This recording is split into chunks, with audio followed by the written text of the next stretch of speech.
శ్రీవారి మెట్లు వ్యాపారస్తుల సమస్యలను తక్షణమే పరిష్కరించాలని, శాశ్వత పరిష్కారం చూపాలని కోరుతూ వెంకటేశ్వర స్వామి పటాలు నెత్తిన పెట్టుకుని హోమం చేశారు. గోవిందా గోవిందా అంటూ నినాదిస్తూ తమ సమస్యను పరిష్కరించాలని నినాదాలు చేశారు. అనేక సార్లు టీటీడీ యాజమాన్యానికి విజ్ఞప్తి చేసినా పట్టించుకోవడం లేదన్నారు. రాత్రింబవళ్లు నిరసన దీక్షలో కూర్చుని దోమలను లెక్క చేయకుండా అనారోగ్యానికి గురవుతున్న టీటీడీ యాజమాన్యం పట్టించుకోకపోవడం బాధాకరమని వారు వాపోతున్నారు.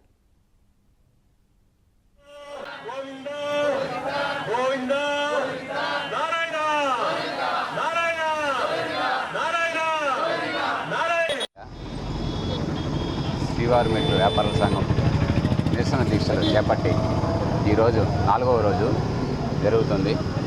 ఈరోజు హోమం వేసి స్వామివారిని వేడుకోవటం ఒకటే జరిగింది. మాకు గత 20 సంవత్సరాలుగా మేము వ్యాపారం చేసుకున్నటువంటి శ్రీవారి మెట్లలో శాశ్వత పరిష్కారం చూపాలని ఈఓ గారిని విన్నవించుకుంటున్నాము. నా పేరు యుగంధర్, శ్రీవారి మెట్ల సంఘం సభ్యుడిని, కోశాధికారి.